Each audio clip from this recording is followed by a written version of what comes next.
आपण इथं 3 केळी घेतल्यात, त्याची साल काढली. या पद्धतीने आपण गोल तुकडे केलेत. तर त्यामध्ये थोडंसं मीठ, थोडीशी हळदी पावडर टाकून आपण याला लावून घेऊया. इथं आपलं हळद आणि मीठ लावून झाले. हिरव्या मिरच्या 4-5 मिऱ्या, आलं आणि लसूण आता आपण मिक्सरला बारीक वाटून घेऊया. तेल तापले, त्यामध्ये आपण केळं कापून घेतले ते सोडूया.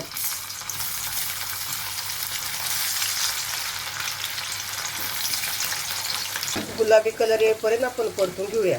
एकाला एक चिटकतात, त्याच्यात सुट्टे सुट्टे करायचे असे. आपण हे फास्ट गॅसवरती भाजून घेतोय. इथे बघा हलकासा गुलाबी कलर आला आपला. आता आपण ते काढून घेऊया. आपलं परतून झालेत. आता आपण फोडणी देऊन घेऊ. आपण जे केळ्याचं तेल होतं त्या तेल घेतले.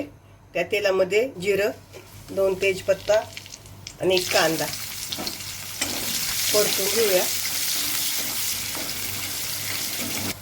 कांदा परतलाय, त्यामध्ये 1 टोमॅटो, तो पण आपल्याला परतून घ्यायचा आहे.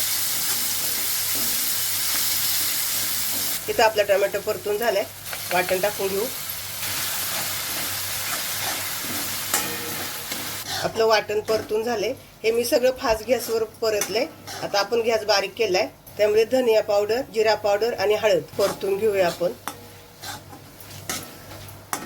काश्मीरी लाल मिरची पावडर, तुम्हाला काश्मीरी लाल मिरची पावडर टाकायची नसेल तर तिखटवाली टाका. आमच्याकडे जास्त तिखट खात नाही म्हणून मी काश्मीरी लाल मिरची पावडर टाकली आहे. आपण 1 बटाटा सोलून चौकोन तुकडे केलेत, ते पण परतून घेऊ. आता इथं गॅस थोडासा आपण मिडियम करूया. बटाटे परतून झाले. चवीनुसार मीठ,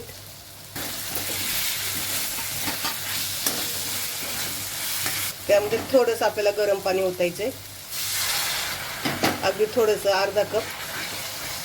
आपला गॅस मिडियम आचेवर आहे. आपण त्यावर 2 मिनिटासाठी झाकण ठेवून घेऊ. 2 मिनिटं झाल्यात. आपण झाकण काढून बघूया.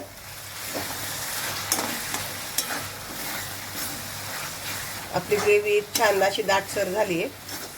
कांदा आणि टमाटर टाकलेले छान शिजले. त्यामध्ये आपण केळे टाकून देऊ.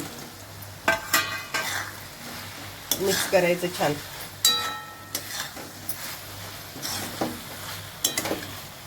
इथे आपले परतून झालेत केळं. त्यामध्ये आपण गरम पाणी ओतूया आणि मिक्स करून घेऊ. कच्चा बटाटा शिजेपर्यंत झाकण ठेवून घेऊ. आपण झाकण काढून बघूया.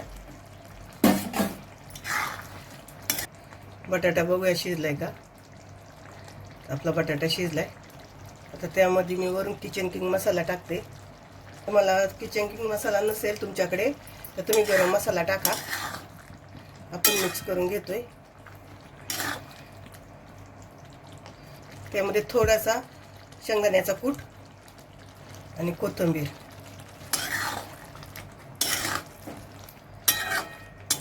आपलं मिक्स करून झाले. आपण गॅस बंद करूया.